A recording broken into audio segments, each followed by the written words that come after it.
যে কিয়ামতের মাঠে বলবেন, যে দুনিয়ার থেকে যখন বিদায় নিতেছিলেন, হায় হায়, মালাকুল মউত যখন অনুমতি চাইতেছিলেন বুকে হাত রাখবো কি রাখবো না, তো বলছে অনুমতি দিব, আইনা আখি জিবরিল, আমার ভাই জিবরিল কোথায়? তো বলছে দেখা আসছি ফি সামাইল উলা, প্রথম আকাশে। একটু পরে উনি সালাম দিয়া ঢুকছেন, ওনার চোখে পানি ছিল। তো বলছে আপনি কাঁদেন কেন? বলে আজকে এলপিআরে চলে যাবে, আর কোনোদিন ওহির বাহক হয়ে জমিনে আসবো না। আপনার পরে কোনো নবী নাই, কোনো রসুল নাই, আমারও ওহির কাজ শেষ। ওহির সুবাদে কখনো কখনো নৈকট্যময় জায়গায় চলে যেতাম, আজ থেকে আর যাওয়া হবে না। আমার চোখে পানি। দীর্ঘ ১.৫ লক্ষ নবী, ৩১৩ জন রসুলের কাছে আমি নিয়ে আসছি। আজকে শেষ দিন, এই জন্য চোখে পানি। তো উনি উল্টা প্রশ্ন করছেন, আপনার চোখে পানি কেন? জিবরিল মালাকুল মউত দাঁড়ায় আছে, অনুমতি চাইতেছে বুকে হাত দেওয়ার জন্য। এখনো এক প্রশ্ন বাকি। বলছে সেটা কি?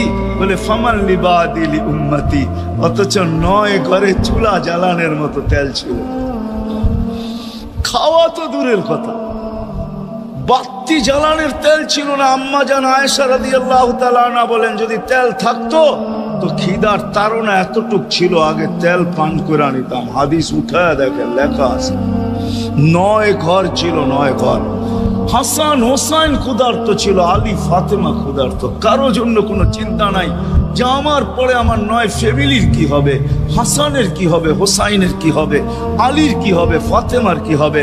যেই সময় চাইতেছেন ওই সময় বলতেছে জিবরিল আমার পরে উম্মতকে কে দেখা রাখবে?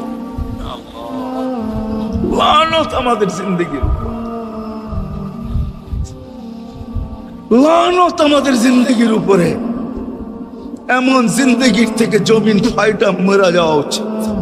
আমি তো মাঝে মাঝে বলি আমাদের জমিনটা উল্টে যাওয়া উচিত, যে মৃত্যু সময় বলতেছে আমার উম্মতকে কে দেখা রাখবে। জিবরিল ছুটা গেছেন, ছুটা আসছেন, আল্লাহ জবাব পাঠাইছেন, লা আতরুকু উম্মাতাকা ফারদা ওয়ালা ওয়াহদা। বন্ধু চলে আসেন, আপনার উম্মতকে আমি দেখা রাখবো, আমি দেখা রাখবো। হায় হায়, সবাইকে সালাম দিছেন একবার বা দুইবার, সবার দুরুদ পড়ছেন তো আল্লাহ একবার বা দুইবার, সালাম পড়ছেন কোন নবী রসুলের উপরে একবার কি দুইবার। আর বন্ধুর সালাম প্রতি জুমা ইমাম আছে, খতিব আছে, ইমামরা একটা আয়াত পড়ে কোরআনের, ইন্নাল্লাহা ওয়া মালাইকাতাহু ইউসাল্লুনা আলান নবী ইয়া আইয়ুহাল্লাযীনা আমানু সাল্লু আলাইহি ওয়া সাল্লিমু তাসলিমা। এই আয়াত আমাকে অনেক কিছু বোঝায়। ইমাম ওলামারা, আলেম ওলামারা বলবে এই আয়াতে আমাদেরকে দুরূদ পড়ার হুকুম দিছেন, আমিও বলবো দুরূদ পড়ার হুকুম দিছেন। কিন্তু আমার প্রশ্ন আছে এখানে, আমার প্রশ্ন, আল্লাহ আমাদেরকে পড়তে বলতেছেন, ঠিক আছে, আমরা কয়দিনই থাকবো আর কয়দিনই পড়বো? একদিন তো আমরা মারা যাবো, তো আপনার বন্ধুর উপরে দুরূদ কে পড়বে? আল্লাহ বলে বেওকুফ, দেখোস না ফেরেশতাদের নাম নিছি, ফেরেশতারা পড়বে। আমি যদি আল্লাহকে উল্টা প্রশ্ন করি, একদিন তো ফেরেশতাও থাকবে না, মালাকুল মউতও মারা যাবে। আপনি আরশের নিচে লিখেই রাখছেন, ইন্নী কাতাবতুল মাউতা আলা মান তাহতা আরশি আল্লাযী হাইলা ইয়ামুত ফাহুয়া ফাওকা আরশি। আমার আরশের উপরে যে সে চিরঞ্জীব, যে নিচে আছে তাকে মৃত্যুর স্বাদ পান করতে হবে। একদিন তো ফেরেশতা মরে যাবে, আমাদের নবীজির উপরে দুরূদ কে পড়বে? আল্লাহ বলে, গন্ড মূর্খ, তুই দেখোস না প্রথম আমার নামটা আল্লাহ লেখা আছে, ইন্নাল্লাহা, আমি আল্লাহ পড়তে থাকবো, আমি আল্লাহ চিরঞ্জীব, আমার বন্ধুর দুরূদ কখনো বন্ধ হইতে দেই না, আর দিব না। হায় হায় হায় হায়, ওই রসুল। আল্লাহ বলে উম্মতকে আমি দেখা রাখবো। জিবরিল বলতেছে ইন্নাল্লাহা ইয়ান্তাযিরুক, আল্লাহ আপনার অপেক্ষা করতেছে। উর্দু জগতে খুশির বন্যা বইতেছে। কেন? সব নাচতেছে উর্দু জগতে, এমনকি আরশ পর্যন্ত ঝুমতেছে। হাবিব ইউসিলুল হাবিব, আজকে বন্ধু বন্ধুর কাছে চিরদিনের জন্য চলে আসবে। খুশির বন্যা চলতেছে, অনুমতি দেন না, আল্লাহ উম্মতকে দেখা রাখবে। যে মরার সময় চোখে পানি, তো আমাদের জন্য পানি। চলেন শেষটা শুনায়া দিয়া শেষ করতেছি। লম্বা হাদিস, আমি শর্ট করতেছি। তাহকিক উলামা ইকরাম করে নিয়ে আমি শুনায়া দিয়া যেতেছি আপনাদেরকে। নফকা 2টা হবে, প্রথমটাকে বলে কিয়ামতের জন্য, দুইবার সিংহায় ফু হবে, একবার ধ্বংসের জন্য, দ্বিতীয়টা হবে নফখাতুন নুশুর বলে এটাকে, দ্বিতীয়টা আমাদেরকে কবর থেকে উঠানোর জন্য হবে। কিন্তু সব মারা যাবে, আল্লাহ চারজনকে পয়দা করবেন কুদরত দিয়া, জিবরিল, মিকাইল, ইসরাফিল, মালাকুল মউত, চারজনকে পয়দা করবেন। জিবরিল আলাইহিস সালাম কাঁদতে থাকবে, তিনজন জিজ্ঞাসা করবে কাঁদো কেন? এখনই ইসরাফিলকে সিংহায় ফু দেওয়ার হুকুম হবে নফকাতুন নুশুরের জন্য, আমাকে হুকুম হবে বন্ধুকে নিয়ে আসো মাকামে মাহমুদে, আমি মৃত্যুর পরেই ভুলে গেছি ওনার কবর কোথায়। তিনজন বলবে জমিনকে জিজ্ঞাসা করো, তো জমিনকে জিজ্ঞাসা করবে, জমিন বলবে কাদ দাক্কানি আল্লাহু দাক্কা ফানাসিতু, প্রথম সিংহায় ফুতে আল্লাহ এরকম ছানছেন, আমিও ভুলে গেছি রাখছি কোথায়। অনেক সময় হয় জিনিস যাবে খুঁজতেছে সারা ঘরে, ঠিক না? হয় না? হ্যাঁ, জিনিস জ্যাবের ভিতরে, পকেটের ভিতরে, কিন্তু খুঁজতেছে সারা ঘরে খুঁজতেছে। পরে পকেটে হাত দিয়া যখন দেখে পাইছে, তো জিহ্বায় কামড় দিয়ে আসতে বেড়ে যায়, কেননা গর্ত গরম করে ফেলছিল। এখন ঘরারা পাইলে উল্টা এর উপরে গরম হবে, ঠিক না? রাখছো পকেটে, খোঁজো আমাদের কাছে, ঠিক না? আর কাম পাও না, ঠিক না? এখন এর উপরে চড়াই হবে। জমিন বলে আমিও ভুলে গেছি, ওই দিন আল্লাহ রসুলের কবর থেকে নূর বাহির হবে, নূর নূর নূর, হাত্তা ইয়াসাদ আরশার রহমান, আল্লাহর আরশ পর্যন্ত পৌঁছবে, হুকুম হবে নিয়ে আসো। আসবে জিবরিল আলাইহিস সালাম, মারবে পর, চিনা মারবে পর, আর বলবে কুম ইয়া হাবিবার রহমান, আল্লাহর বন্ধু ওঠেন, ও মাধবদীর মানুষ, আপনার আমার হাবিব, আপনার আমার রসুল, যার আদর্শ আমাদের কদমে কদমে প্রয়োজন নিজের এই জীবনটাকে গ্রহণযোগ্যতা পর্যন্ত পৌঁছানোর জন্য, উনি কবর থেকে উঠবে, ওয়াহুয়া ইয়াবকি ওয়া ইয়াকুল, কাঁদতে কাঁদতে উঠবেন আর বলতে বলতে উঠবেন, জিবরিল আইনা উম্মতি, আমার উম্মত কোথায়? হায় হায় হায়।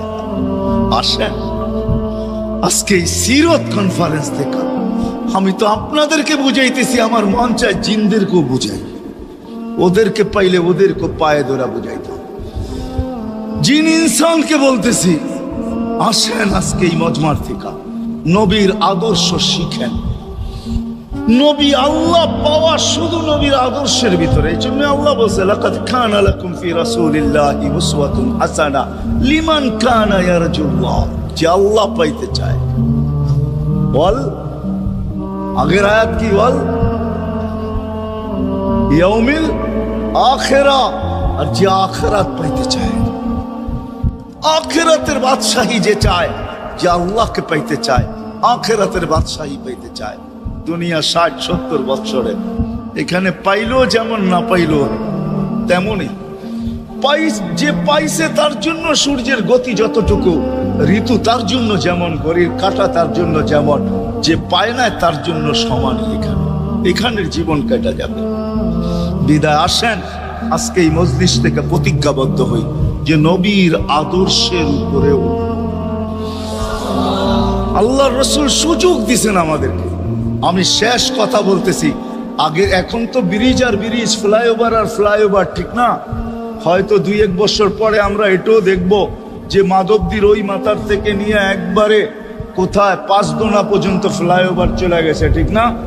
গাড়ি উঠবে এখান দিয়ে ওইখানে যে নেমা যাবে, কোনো জ্যাম না জট, ঠিক না? হ্যাঁ, কিন্তু একদিন ছিল শাখো, ছিল আমাদের দেশে শাখো, চিনেন? বাঁশের শাখো ছিল।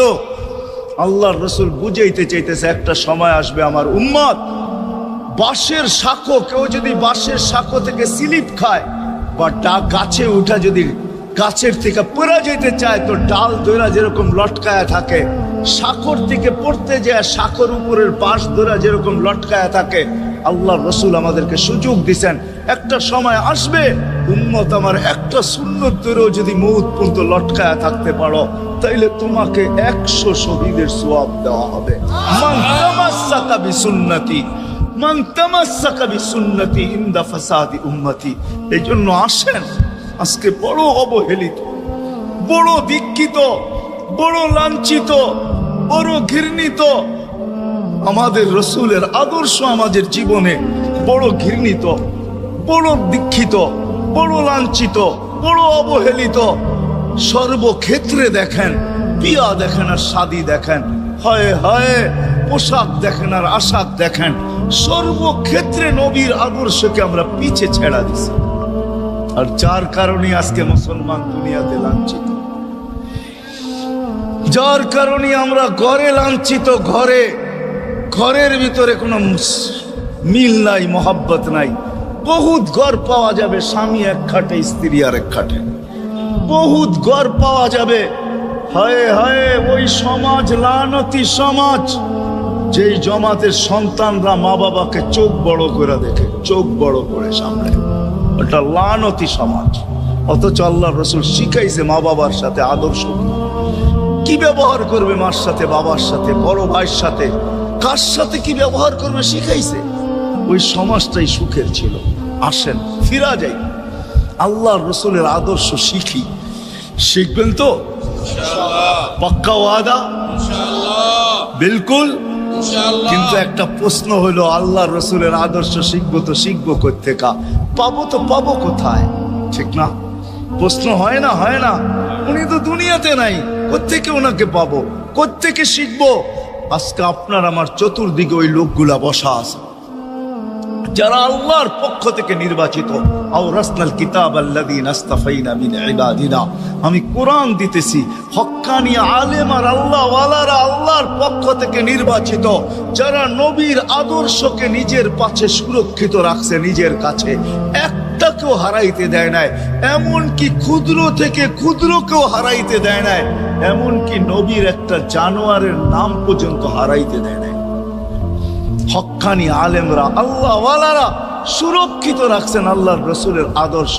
এই জন্য আমি বলবো, নবীকে তো পাওয়া যাবে না, উনি তো দুনিয়ার থেকে চলে গেছেন, এটাই সত্য। কিন্তু উত্তর সুরি রেখা গেছেন।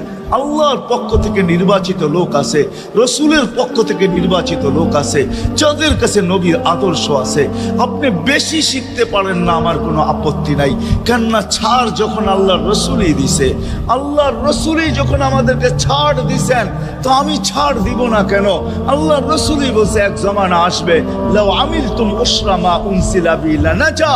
তোমরা যদি 10 ভাগের উপরে আমল করতে পারো, তাহলে নাম্বার 100 পাইয়া তোমরা পাশ করবে। আল্লাহ 33 দিবে না, আল্লাহ 10-এর বদলায় তোমাদেরকে 100 দিয়ে 100-তে পাশ করাবে।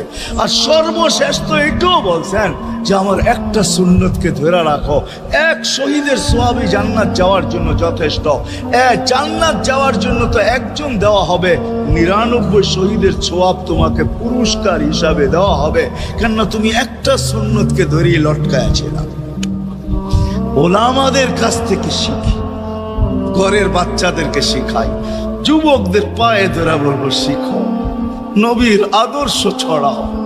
সারাদিন ফেসবুকে কাজ করো, ফেসবুক দেখো, খোদার কসম হোয়াটসঅ্যাপ দেখো, ভাইবার দেখো, ইবু দেখো। তোমাদের মেধাগুলাকে নবীর আদর্শের পিছে লাগাও, নবীর শানের পিছনে লাগাও, যে নবীর শান কত বড়, কত বড় শানওয়ালা নবী আল্লাহ আমাদেরকে দিয়েছেন, কার মর্যাদা কত বড়, তার পরিচয় তুলে ধরো, তার আদর্শকে তুলে ধরো, নিজের জীবনে আদর্শকে প্রতিফলিত করো। ইনশাআল্লাহ ওই দিন দেখবো, যেই দিন আবু বকর পেয়ালা ভরা দিবে, উমর রাদিয়াল্লাহু তাআলা আনহুর হাতে উঠায় দিবে, আবু বকর সিদ্দিক রাদিয়াল্লাহু তাআলা আনহু হাউজে কাউসারের নিচে থাকবেন, পারে থাকবেন, তলদেশে থাকবেন, উনি পেয়ালা ভরা দিবে উমর রাদিয়াল্লাহু তাআলা আনহুর হাতে, উমর রাদিয়াল্লাহু তাআলা আনহু উঠায় দিবে আমাদের নবীজির হাতে, আর নবীজি ঠোঁটে লাগায়া বলবে, ইশরাব লা তাজমান বাদাহা আবাদা। পান করার কোনোদিন পিপাসা তোর কাছে আসবে না। ওই দিনের দৃশ্যটা কিরকম? নবীজি ঠোঁটে লাগায়া পান করায় দিবে, যুবককে আলাদাভাবে দিবে, বুড়াকে আলাদাভাবে দিবে, নারীকে আলাদাভাবে, পুরুষকে আলাদাভাবে, আল্লাহর রসুল পান করায় দিবে। ওই দিন কেমন হবে ওই দৃশ্য? যেই পানি পান করার পর আর জীবনে কোনোদিন পিপাসা আসবে না। কেমন হবে ওই দৃশ্য? এই জন্য আসেন আজকে এই সিরত মাহফিল থেকে, সিরতুন নবী থেকে আল্লাহর রসুলের আদর্শকে